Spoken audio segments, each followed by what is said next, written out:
Hello and welcome to the second annual Brie Michelle Makes Awards.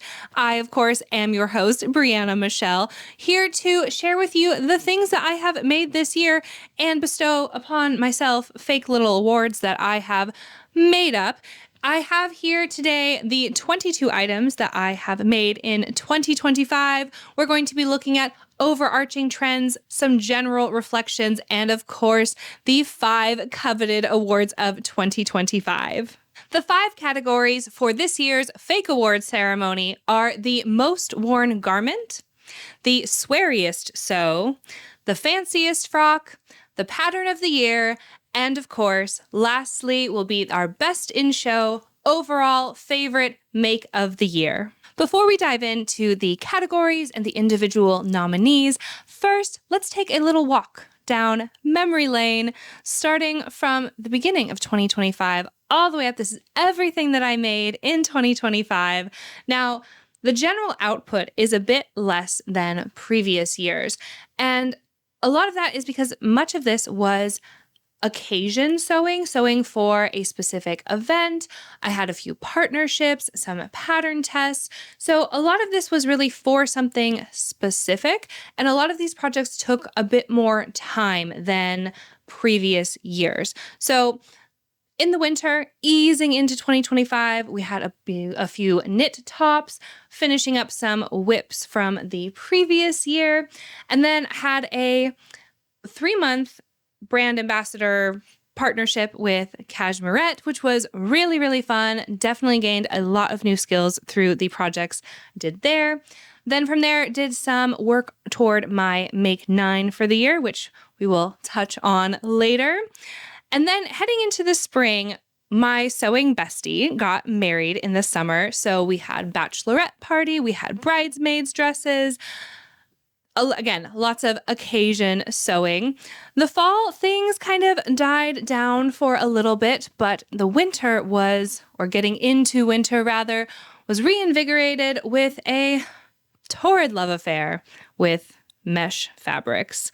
And the highs were highs, the lows were low, and we will get more into that in some specific categories here. Our first category, the most worn make of 2025, is perhaps the realest of these fake awards, and that is because I have the data to back up when and how many times I have worn each of my handmade garments. So I started using the Index app back in January, and I log my outfits, I log the cost per wear of every item that enters my wardrobe, and it's been a really fun way to see what actually gets worn. So before I checked the results, I pulled the 3 items that I thought that I had the idea that were the most worn of 2025. Now, that also means that they would have had to be things that I made early in 2025 to actually have the time to wear them. So while most worn is a very effective piece of data, it does not necessarily reflect the things I love most because they were simply things that had the most time in my wardrobe to be able to be chosen. So I had thought of this Lucie skirt. Now this is the Meg dress pattern from Seamwork, but I call it my Lucie skirt because that's the name of this Atelier Brunette print. And like I said, it is the Meg dress. So I hacked this skirt from the dress pattern. I used the waistband and the skirt pieces and then lengthened them along the hem pretty significantly for a maxi midi length skirt here. I also added slash pockets and belt loops. I have really loved wearing this one pretty much all year round. It took me a little while to figure out how to style it so I didn't look like a trad wife. But once I got it, I wore it all the time. Really, really love this one. So I have a hunch that that will be toward the top. Secondly is this Cashmerette Hartwell vest that I made from reclaimed Levi's that were languishing around my house. So it's got a little bit of stretch. I will say the fabric is a little bit heavy for the pattern, but nonetheless, I really love this. It's a great outfit topper. I feel like it's the kind of completing piece that takes just like a mumble of clothes into like an actual outfit. A mumble of clothes. You heard it here first. A mumble. Yeah, don't be a mumble. Have an outfit. get a vest. That's my spiel, I guess. And thirdly is another dress to skirt hack. Now, this one is actually a refashion from the Davenport dress from Friday Pattern Company that I'd made a couple years ago. And I felt like it was just kind of overwhelming me as a dress. And so in June, I took apart the bodice and made a little waistband and kept the tie. So I have this cute little maxi skirt now in this Swiss dot viscose. It's got the nice little ruffle at the end that I extended there for a little more like swish and volume. I really love wearing this skirt, but I have a feeling, because I didn't finish this until like mid-June, that it might not have had enough time to actually hit the most worn garment status. Having consulted Index, the data is in. The winner for the most worn garment is a tie. 15 wears for both the Lucie skirt and the Hartwell vest. So sometimes together in other outfits. Again, this is such a great little outfit topper just to throw on with lots of things to kind of bring it together. So both of these pieces definitely saw a lot of wear in my wardrobe, and I think there will be more to come in the next year. The next category is the Sweariest Sew, meaning, of course, the sewing experience where I swore the most and sometimes cried and sometimes hit my face in a pillow and wondered if I actually like sewing at all. There were dark times. So, our first nominee is an attempted refashion of one of my favorite but least worn skirts in my closet. This was an elasticated circle skirt with this bright, bold color, this really large print. And I was finding that at a T-length circle skirt, it was just all a bit much. It was a bit too dramatic, and I wasn't getting as much wear out of the skirt as I felt it deserved. So, having had so much luck with the Lucie skirt, with that Meg hack, I decided to use that on this skirt in an attempt to refashion it and make it more wearable for me.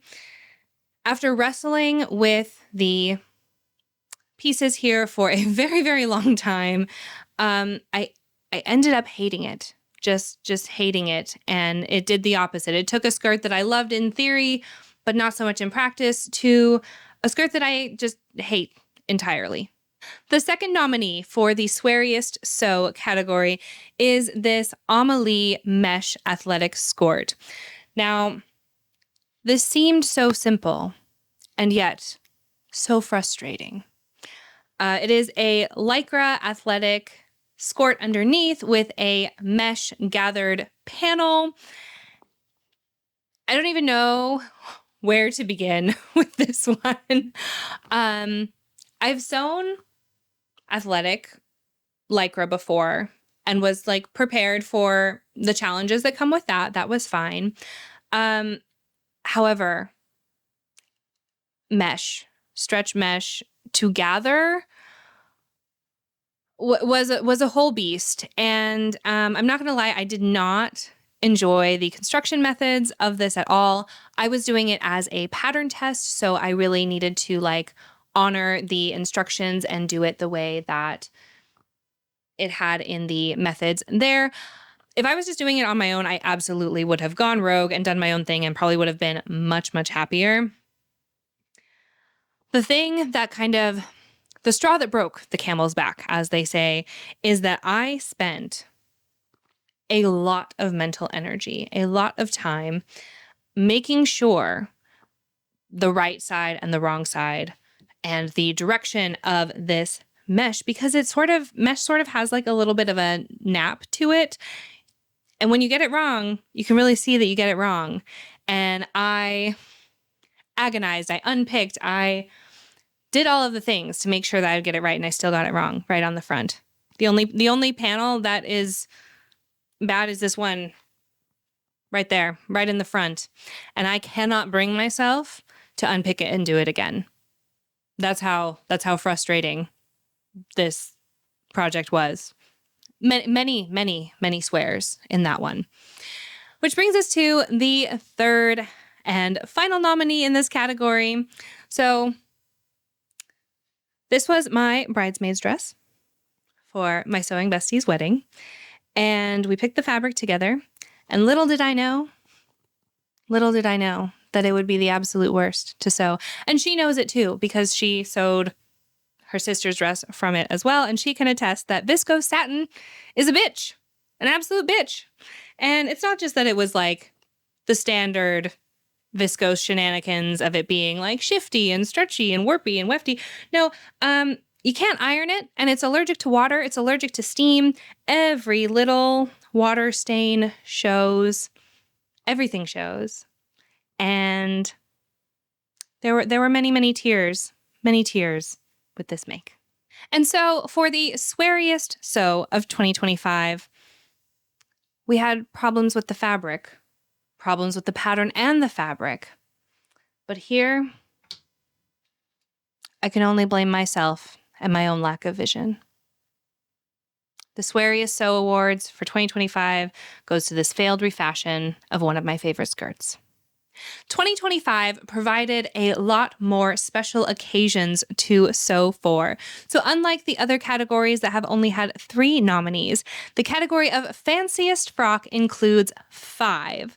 Now here we will enter the Lockhart era. So we have 3 Helen's Closet Lockhart dresses.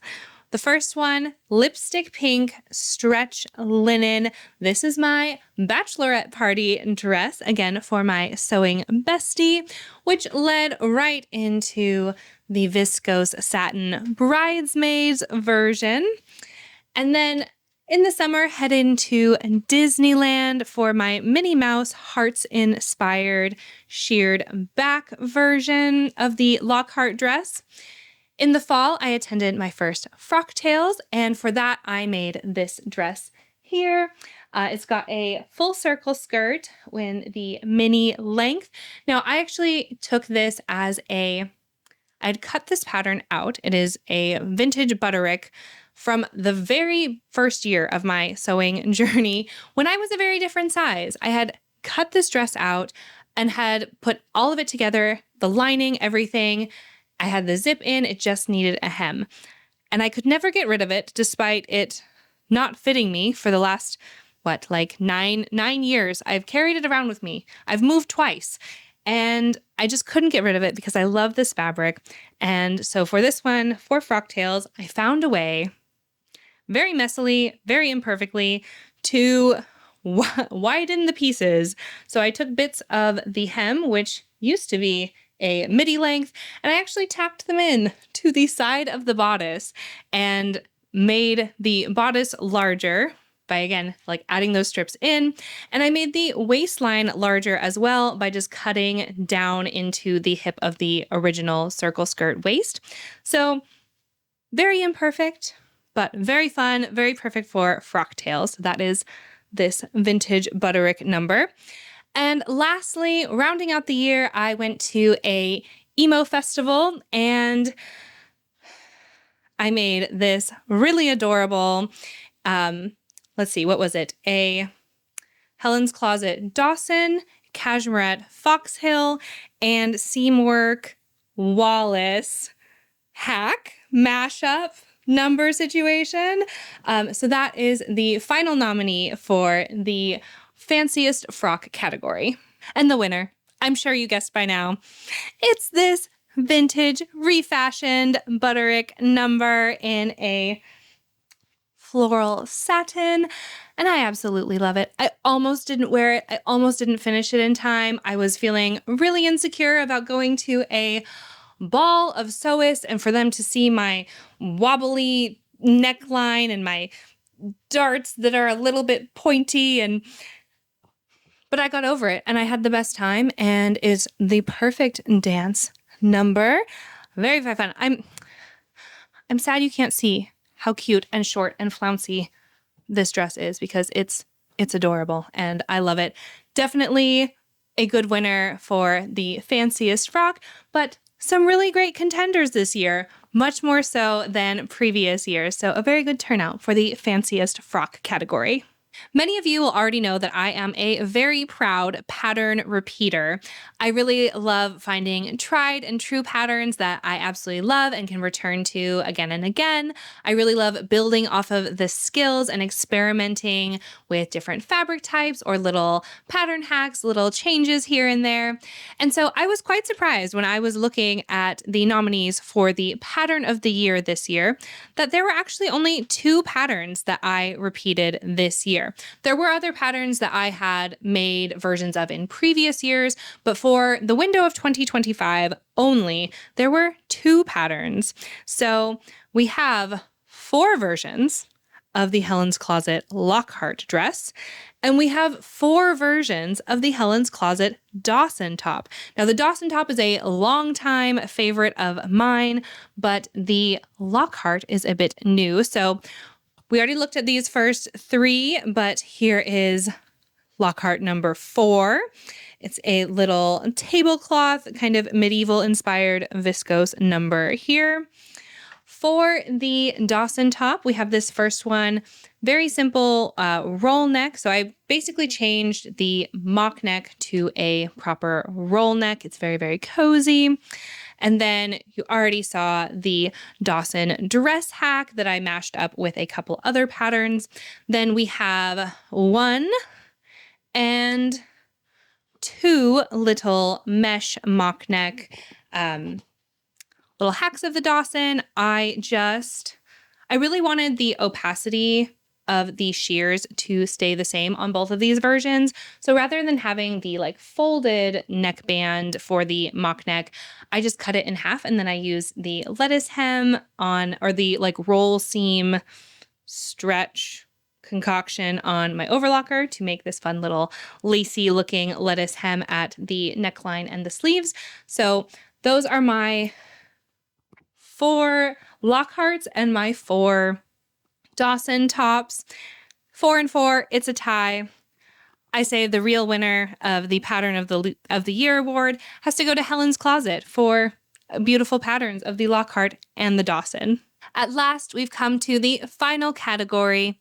It's the big one, the Make of the Year, the Best in Show, my all-around favorite project of 2025. Here are the nominees. Our first nominee is perhaps a controversial pick, as it is hot off the machine. I have only gotten to wear this once so far, but in that one time, I absolutely know it is something I'm going to reach for again and again. This is the Forget Me Not Helmy blouse. It is in a really luxurious viscose chiffon. It is so soft. It flows, it fits. Now, I had a Forget Me Not Helmy blouse in the award show last season, and that Cotton Liberty one has absolutely remained a favorite, and I see this one following firmly in its footsteps. Last year it was a runner-up, and this year it may be a newcomer, but it's absolutely a contender for the title. You've already seen this Helen's Closet Lockhart dress nominated in other categories, but she absolutely deserves to be here as well for Best in Show. This one, I spent a lot of time in really perfecting the fit here. It's got a sheared back panel. It is fully lined, and this print is just so fun. I feel so whimsical and silly, but also like cool and badass every time I wear this. So it's got some nice fruits on there. There's little check designs. This little night guy watching you.